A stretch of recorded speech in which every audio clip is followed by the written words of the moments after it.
Bienvenue sur ma chaîne Développement personnel par la parole de Dieu. Que sa lumière vous accompagne. Soyez bénis où que vous soyez. Likez, partagez, restez connectés. Ici on grandit, on s'élève, on est transformé.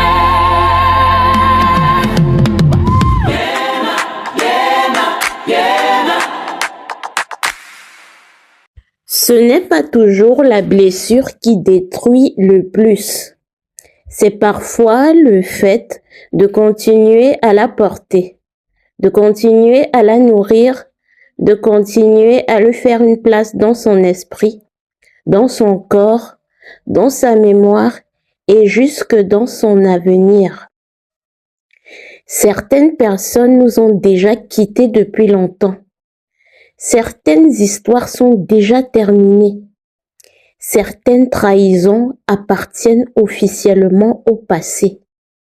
Et pourtant, leurs effets continuent de vivre en nous comme si rien n'était vraiment fini. Le cœur essaie d'avancer, mais l'âme reste suspendue à l'offense. Le visage sourit parfois. Les journées continuent. Les obligations s'enchaînent, mais à l'intérieur, quelque chose reste noué. La scène revient, les mots reviennent, l'injustice revient, le sentiment d'humiliation revient. Et avec eux, revient aussi ce poison silencieux qu'on appelle la rancune. La rancune n'est pas seulement une colère prolongée. C'est une manière de rester intérieurement attaché à ce qui nous a blessés. C'est le refus, souvent inconscient, de laisser l'événement mourir. C'est une fidélité douloureuse à la faute de l'autre. On croit parfois que garder sa rancune, c'est rester lucide. On croit que pardonner, ce serait manquer de mémoire. Manquer de respect pour sa propre souffrance et manquer de discernement. Alors on serre la douleur contre soi, comme une preuve qu'on n'a pas rêvé, comme une preuve qu'on n'a pas été naïf, comme une preuve qu'on a compris la leçon. Mais pendant qu'on s'accroche à cette douleur pour ne pas oublier, cette douleur quant à elle s'accroche à nous pour nous user. C'est ici que la science vient confirmer ce que beaucoup pressentent sans toujours savoir le formuler. Le manque de pardon n'est pas seulement un problème moral, affectif ou spirituel. Il peut aussi devenir un problème biologique. Les recherches en psychologie sur le pardon, notamment celle du Dr Everett Worthington, ont montré que l'incapacité à pardonner entretient souvent un état de stress chronique. Quand une personne ressasse sans cesse l'offense, quand elle rejoue mentalement la trahison, quand elle se remet dans la scène, dans les mots, dans le choc, dans la colère, son corps ne réagit pas comme s'il s'agissait d'un simple souvenir neutre. Il réagit comme si la menace était encore là. Le système nerveux reste mobilisé. Le taux de stress reste élevé. Le cortisol, cette hormone liée à la réponse au stress, continue d'être sollicité. Et lorsque cet état se prolonge, ce n'est plus seulement l'émotion qui souffre, c'est aussi le corps qui paie. Le corps humain n'a pas été conçu pour vivre durablement dans l'alerte. Il sait faire face à un danger ponctuel, à un choc, à une urgence. Mais il s'épuise lorsqu'on lui impose une tension intérieure répétée, jour après jour, souvenir après souvenir, rumination après rumination. C'est pour cela que certaines personnes qui ne pardonnent pas ne se sentent pas seulement en colère, elles se sentent fatiguées, tendues, irritables, anxieuses et lourde intérieurement. Elles dorment moins bien. Elles pensent plus difficilement. Elles se méfient plus rapidement. Elles s'enferment davantage. Ce qu'elles prennent parfois pour de la force est en réalité une forme de crispation permanente. Elles ne tiennent pas debout grâce à leur rancune. Elles s'abîment lentement sous son poids. Le plus troublant, c'est que la rancune donne souvent l'illusion du contrôle. Elle donne le sentiment de tenir une position morale, de ne pas banaliser le mal, de ne pas trahir sa propre dignité. Pourtant, sur le plan psychologique, elle entretient souvent exactement ce qu'elle prétend empêcher. Au lieu de libérer, elle attache. Au lieu de protéger, elle expose sans cesse. Au lieu de fermer une porte, elle maintient la blessure ouverte. Une personne rancunière n'est pas libérée de l'offenseur. Elle reste liée à lui par le souvenir, par la colère, par l'amertume, par le dialogue intérieur qu'elle continue d'avoir avec lui alors même qu'il n'est plus là. Voilà pourquoi le pardon n'est pas d'abord un cadeau fait à l'autre. Le pardon est d'abord un geste de salut envers soi-même. Il faut avoir le courage de le dire clairement. Pardonner est, dans un sens très noble, un acte thérapeutique. Pardonner, ce n'est pas d'abord absoudre l'autre. Pardonner, c'est se retirer soi-même de l'emprise d'un événement qui continue de nous détruire. C'est arrêter d'offrir à la personne qui nous a blessés un espace illimité dans notre vie intérieure. C'est récupérer une énergie qui était mobilisée par la colère, par la rumination, par le besoin de comprendre, par le désir de justice immédiate, par l'attente d'excuses qui ne viendront peut-être jamais. Pardonner, ce n'est pas dire que l'autre mérite la paix.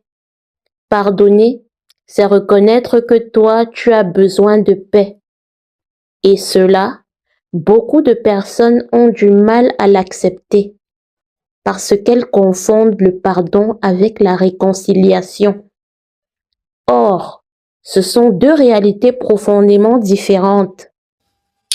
Si vous êtes rendu à ce niveau-ci de la vidéo, j'aimerais m'interrompre brièvement pour rappeler de vous abonner, de liker, de partager, d'activer la cloche de notification pour être informé à chaque fois que je poste du nouveau contenu. Et moi, je vous dis à très bientôt pour une nouvelle vidéo. La suite de la vidéo, c'est par là.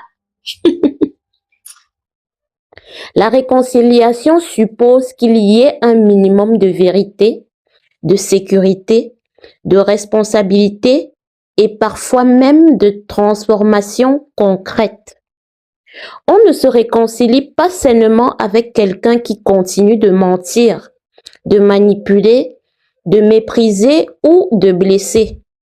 Le pardon, lui, peut exister sans réconciliation. Le pardon n'exige pas que tu réouvres ta porte. Il n'exige pas que tu redonnes ton accès.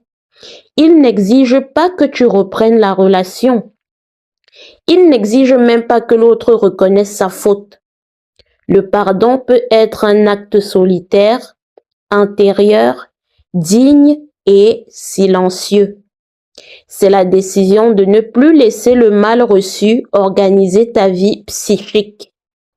Voilà pourquoi il faut répéter cette vérité avec force. Pardonner ne veut pas dire excuser. Pardonner ne veut pas dire minimiser. Pardonner ne veut pas dire oublier. Pardonner ne veut pas dire nier la gravité de ce qui a été fait. Pardonner ne veut pas dire redevenir disponible pour quelqu'un qui a prouvé son indignité. Pardonner ne veut pas dire prétendre que tout va bien.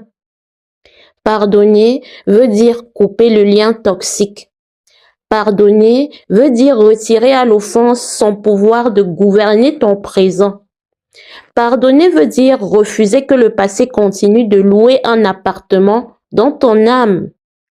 C'est particulièrement important dans les blessures amoureuses parce qu'elles touchent des zones extrêmement profondes de l'être.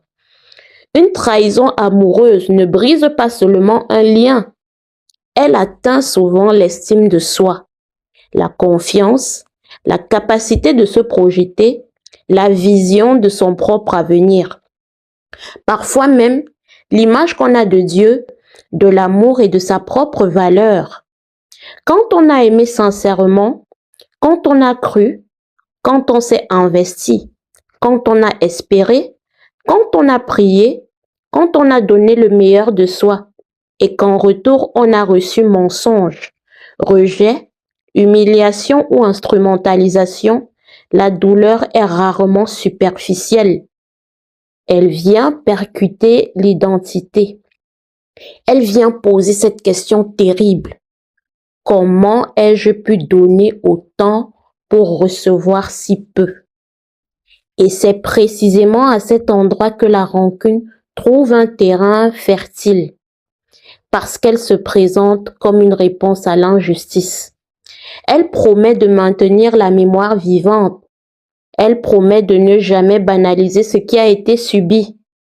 Mais en réalité, elle transforme parfois la victime de l'offense en gardienne de sa propre prison. Si l'amour t'a coûté cher, ne le laisse pas te coûter aussi ton avenir.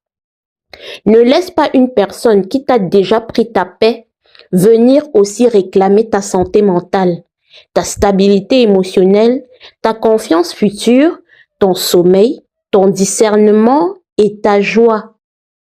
Il y a des gens qui t'ont déjà fait perdre assez de temps, assez d'énergie et assez de larmes. Tu n'as pas à leur offrir en plus de cela les années qui viennent. Tu n'as pas à leur permettre de continuer leur œuvre destructrice à travers tes propres pensées. Car c'est souvent cela la tragédie de la rancune. L'événement est terminé, mais la destruction continue par l'intérieur.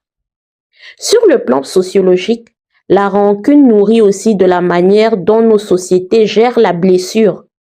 Nous vivons dans des cultures de la réaction permanente, de la mémoire instantanée, de l'exposition émotionnelle continue. Tout pousse à revivre, rejouer, commenter, comparer, analyser, publier, reconsulter et surveiller. La douleur devient donc un contenu. L'humiliation devient un récit. La trahison devient parfois presque une identité. Or, il y a une différence fondamentale entre nommer sa blessure pour en sortir et habiter sa blessure au point d'y construire son identité. Lorsque toute la vie intérieure s'organise autour de ce que quelqu'un nous a fait, même involontairement, l'offenseur continue de régner. Et c'est là que le pardon devient un acte révolutionnaire. Il refuse de faire de la blessure le centre permanent du récit. Le pardon ne retire pas le souvenir, mais il change la manière dont ce souvenir habite la personne. Il empêche l'amertume de devenir une atmosphère. Parce que l'amertume, justement, ce n'est pas une simple tristesse. C'est une souffrance qui a cessé d'être un événement pour devenir un climat. Une personne amère ne souffre plus seulement à cause de ce qu'elle a vécu, elle commence à voir tout à travers cette souffrance. Elle attend moins, elle soupçonne davantage, elle interprète plus durement. Elle se protège parfois même contre ce qui pourrait lui faire du bien. Elle devient intérieurement plus rigide, non parce qu'elle est mauvaise, mais parce qu'elle est usée. Et la Bible, avec une acuité extraordinaire, parle de cette réalité sans détour. Dans Éphésiens chapitre 4, versets 31 et 32, il est écrit que toute amertume, toute animosité, toute colère, toute clameur, toute calomnie et toute espèce de méchanceté disparaissent du milieu de vous. Soyez bons les uns envers les autres, compatissants, vous pardonnant réciproquement comme Dieu vous a pardonné en Christ. Ce texte est puissant parce qu'il ne se contente pas d'interdire certains comportements extérieurs. Il s'attaque à la racine intérieure, l'amertume, l'animosité, la colère qui s'installe et qui finit par déformer le cœur. La Bible sait que l'être humain peut survivre à une blessure, mais se déformer à cause de ce qu'il a décidé d'en faire. Elle sait que la rancune n'est pas seulement une mémoire fidèle du mal, elle peut devenir une contamination de l'âme. Il est donc faux de présenter le pardon comme une faiblesse. En réalité, pardonner exige beaucoup plus de force que haïr. La haine est spontanée, la rancune est instinctive, la revanche est viscérale. Le pardon, lui, demande une élévation. Il demande de regarder la blessure en face sans lui donner le trône. Il demande d'admettre la faute sans devenir son esclave. Il demande de se désengager émotionnellement d'une injustice sans nier qu'elle a existé. C'est un travail profond, parfois lent, parfois douloureux, mais profondément libérateur. Et c'est là qu'il faut faire une autre précision essentielle. Le pardon n'est pas toujours un instant, c'est souvent un processus. Il y a des blessures qu'on ne traverse pas en une seule décision. Il y a des offenses si profondes que l'âme ne se calme pas en un jour. On peut décider de pardonner et sentir encore la douleur. On peut vouloir se libérer et sentir encore la colère. On peut faire un choix sincère, puis constater que le souvenir revient, que la tristesse remonte, que l'injustice se réactive. Cela ne veut pas dire que le pardon est faux. Cela veut dire que la guérison est en cours. Le pardon mature n'est pas toujours un éclair. Il est parfois une discipline. Il consiste à refaire intérieurement, autant de fois qu'il le faut, le geste par lequel on refuse de laisser l'offense reprendre sa place centrale. Dans cette perspective, pardonner devient un acte de souveraineté intérieure. Cela veut dire, je ne nie pas ce qui m'est arrivé, mais je refuse que cela décide de ce que je vais devenir. Je ne nie pas que ce que tu m'as fait. Je ne nie pas ce que tu m'as fait, mais je refuse de t'offrir mes saisons futures. Je ne nie pas ma douleur, mais je refuse d'en faire mon identité. Je ne banalise pas le mal, mais je choisis de ne pas me laisser configurer par lui. Voilà pourquoi le pardon est puissant. Non parce qu'il rend le passé moins grave, mais parce qu'il empêche le passé de devenir le maître du présent. L'histoire de Joseph dans le livre de la Genèse illustre cette vérité avec une profondeur bouleversante. Joseph n'a pas connu une simple déception. Il a été trahi par ses propres frères, vendu comme un objet, arraché à son père, humilié, faussement accusé et emprisonné injustement. Son histoire est une succession de violences, de trahisons, de pertes et d'injustices. Humainement parlant, tout en lui aurait pu devenir dur, tout en lui aurait pu se refermer, tout en lui aurait pu se venger à la première occasion. Et pourtant, lorsqu'il retrouve plus tard ceux qui lui ont fait tant de mal, il prononce cette phrase extraordinaire dans Genèse chapitre 50, verset 20. Vous aviez médité de me faire du mal, Dieu l'a changé en bien. Ce verset est d'une intelligence spirituelle rare.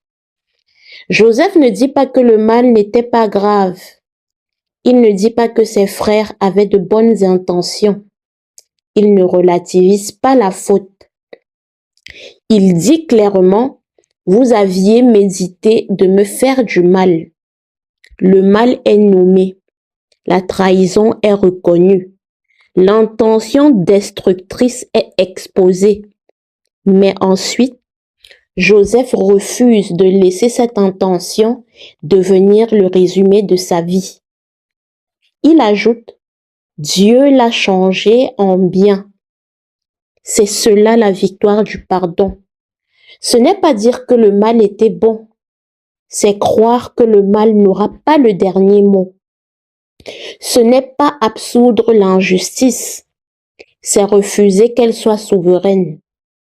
Ce n'est pas blanchir le coupable, c'est retirer au mal son monopole sur le sens de ton histoire.